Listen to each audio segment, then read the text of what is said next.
Y bueno, ¿cuáles serían las, por ejemplo, como, qué características podemos ver en ellos? Digo, ya comentaste que incluso cada niño que tenga un buen diagnóstico, o sea, que ya se haya diagnosticado que tiene TDAH, entre dos niños con el mismo trastorno, pues pueden ser diferentes, pero más o menos que podemos empezar a ver como para que los papás digan, pues voy a llevar a mi hijo a un buen diagnóstico. A lo mejor ni no tiene nada, a lo mejor es otra cosa. Claro. A lo mejor es un niño, como decías tú, malcriado, ¿verdad? Pero si hay varios características o varias conductas que nos pueden orillar a empezar a sospechar de algo y no dar por hecho nada, sino que llevarlo a la persona adecuada para hacer un diagnóstico adecuado. Pero ¿qué pudiéramos notar, por ejemplo? Sí. Y más a esa edad, chiquitos. Claro. Yo creo que es importante más o menos tener en cuenta tips, ¿no? Digamos, o ideas que nos puedan sugerir poner atención de qué se trata, ¿no? Pero había otra cosa que bueno, se me hizo interesante ahorita lo que dijiste, pero bueno, vamos a hablar de lo que pudiera ser. Dentro del salón de clases, las maestras más o menos se supone que tienen varios, dentro de su preparación tienen varios, pues, digamos, no sé si conceptos o ideas o definiciones de cuando un niño tiene problemas de conducta o de aprendizaje, ¿no? Y a veces tienen las dos. Entonces, sí, dentro del salón de conducta un niño lo sientan y se vuelve a parar, lo sientan y se vuelve a parar. Quizá, si la maestra es inteligente, va a averiguar por qué se para tanto. Y si la maestra, pues, tiene un sentido común, nada más de que es un niño desobediente, pues ya se perdió ahí el asunto, porque entonces ya no detectó. Ya no permitió, como tú dices, o sea, esperarse a ver, no decir esto es de esta manera. O sea, no podemos determinar nada hasta que no lo comprobamos. Entonces, los maestros deben ser tan poco tolerantes y conscientes y más analíticos para poder definir qué está pasando con ese niño. Uh-huh. Y en términos pragmáticos o prácticos o de facilidad, yo creo que hasta el mismo maestro, si hace una buena estrategia para homogeneizar a su grupo, o sea, ponerlo a nivel, o sea, ¿a qué me refiero? A que los niños estén en un nivel de enseñanza-aprendizaje adecuado, que al maestro le permite estar lidiando con ellos para la enseñanza-aprendizaje. Siempre va a haber el que no está muy atento, o va a haber el que no entendió bien, o va a estar el que sabe mucho y ya se aburrió. Entonces, esos encuadres son importantes que las maestras los tengan muy claros para definir y no dar por hecho una situación, porque lejos de que ayude, va en detrimento. Y lo más práctico sería tener toda esta estrategia para que entonces pueda hacer algo más efectivo, y entonces la maestra luego entonces va a tener mucho más control del grupo, no regañando, no sacando de clases, no reprimiendo, no castigando, no insultando, no nada. Porque o sea, todo es más fácil si lo hacemos informados y realmente haciendo una buena estrategia. Sí, un buen manejo. Un buen manejo te da toda la facilidad. ¿Cuántos niños a veces que no tienen un trastorno, que simplemente trabajan rápido, que son muy inteligentes, terminan y pues empiezan a aburrir y empiezan a darle la tal de al lado? Pero si la maestra lo sabe manejar bien, le dice, a ver, ven a ayudarme, o le ponen otro trabajito, pues ya el niño se vuelve a concentrar. Pero a lo mejor si es un niño que no se concentra, le pongas lo que le pongas, bueno, pues... Entonces sí es donde dices, bueno, sí. Entonces ya tienes como ciertos tips o ciertos rangos de conducta que dices, bueno, pues ya ni con esto, ni con esto, ni con esto. Entonces, bueno, este niño que se para, interrumpe, no espera su turno. Hay niños que tienen este trastorno y que son así, interrumpen, no están tranquilos, están inquietos y demás, hablan mucho, pero que son niños muy educados y con valores. Uh-huh. Entonces son niños que, pues sí, acceden y todo, pero ¿qué pasa con esos niños? La ansiedad. Lo que es ansioso. Claro, la ansiedad está ahí. O sea, sí está sentado, pero está bailando, o sube la pierna. O sea, busca la manera de desfogar toda esa tensión, porque de verdad, si los ves, están así como si trajeran algo en las pompis, brincan y brincan y brincan. Parece que traen pulgas. No, mi mamá decía otra cosa, pero bueno, te lo juro, pues, entonces están así, inquietos, levantan la pierna y ya están viendo a ver si le jalan el cabello del de adelante, se someten, pero el precio es eso, o sea, aguántate la ansiedad, ¿no? Y el estrés, o sea, entonces sí están mal, porque pobres, o sea, sí, realmente están sufriendo. Ay, me da risa, es que se cuenta que estoy recordándome, cuando yo era chiquilla, siempre estaba brinque y brinque en la silla. De verdad, era increíble. Pero bueno. A lo mejor no fui diagnosticada a tiempo. No, pero altamente productiva. Fíjate que eso que tocas también es muy importante. Porque, ¿qué pasa con toda esa energía? Hay que canalizarla. Es donde empieza otro tip. ¿Cómo canalizar toda esa energía de los niños?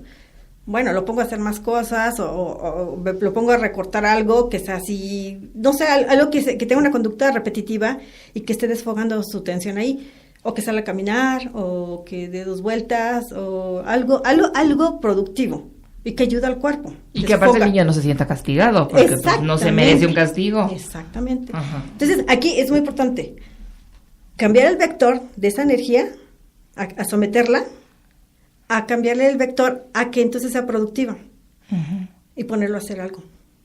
O sea, sí, la maestra va a tener que trabajar un poquito como diseñando algo extra para ese niño, o 2 niños, ¿no? Y hay un niño que es travieso y es reventado en el salón, que no necesariamente tiene TDAH, o sea, que también le tienes que poner así tareitas, o sea, y romperle el esquema, o sea, bueno, después hablaremos de eso, que romper el esquema.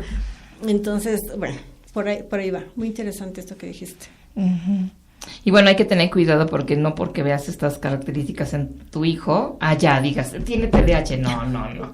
O sea, puede que no, o sea, como dijiste tú hace rato, pues hay muchas características y que se tienen que tomar en cuenta para poder hacer un diagnóstico adecuado. Claro, ¿no? Totalmente, sí. Pasa mucho, con frecuencia, lo que tú dijiste, de que, este niño tiene déficit de atención. Ya, lo catalogan. Pero también pasa muy frecuente hoy en día que dicen, es bipolar. O sea, otro tip, o sea, no nos vayamos con la idea de que todos los que son volubles o cambiantes son bipolares, por ejemplo, ¿no? Ni todos los niños que son inquietos son TDAH, o todos los niños que son malcriados son TDAH, porque tampoco, o sea, hay niños con valores, tranquilos, educados, y que se aguanta la ansiedad, pero sí van a estarse moviendo. Entonces, por ahí vamos. Entonces, sí, los tips son muy importantes, las características, como detectarlos, preguntar a los papás.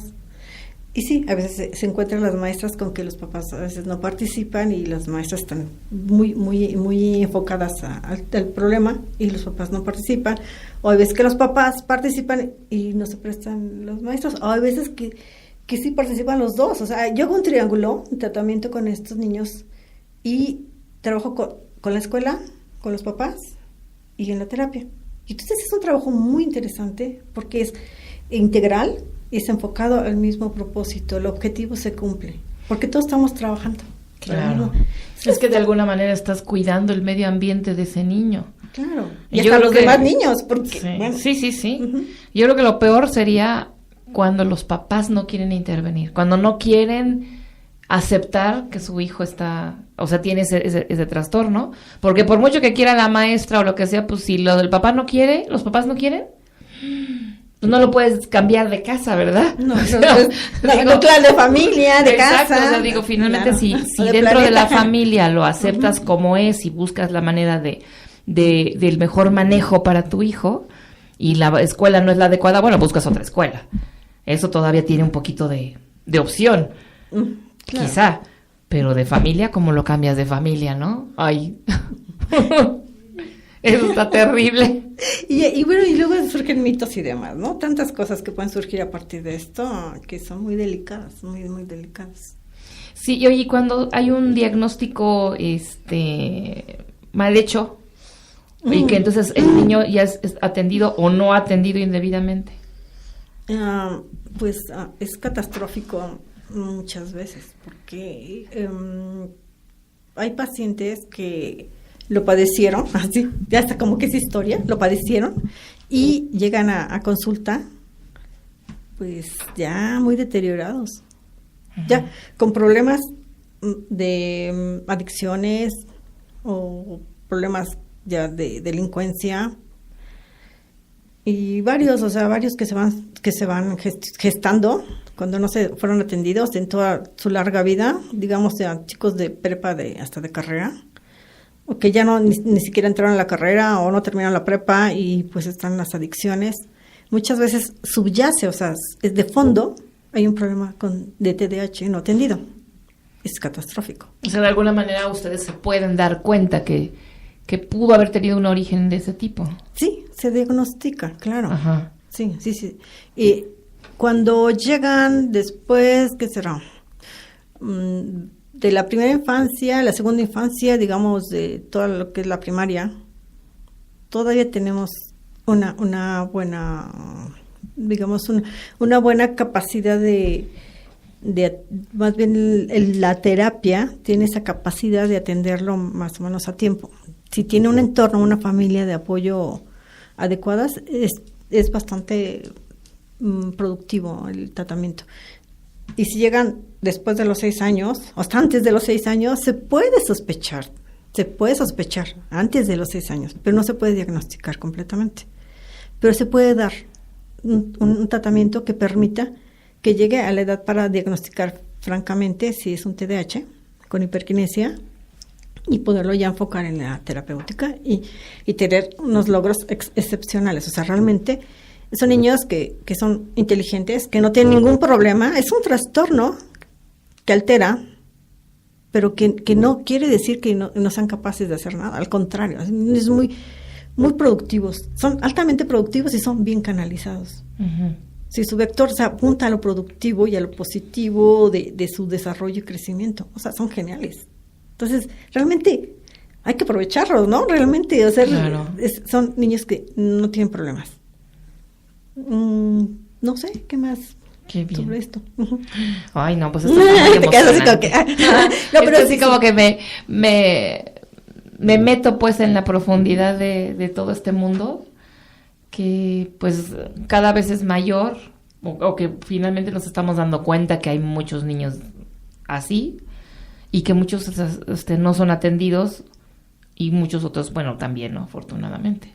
Pero el chiste es que estén atendidos adecuadamente, como decías. Y oportunamente y bien diagnosticados. Y que aparte no se confunda, ¿no? Que seguida digan, tiene déficit de atención, porque no es así.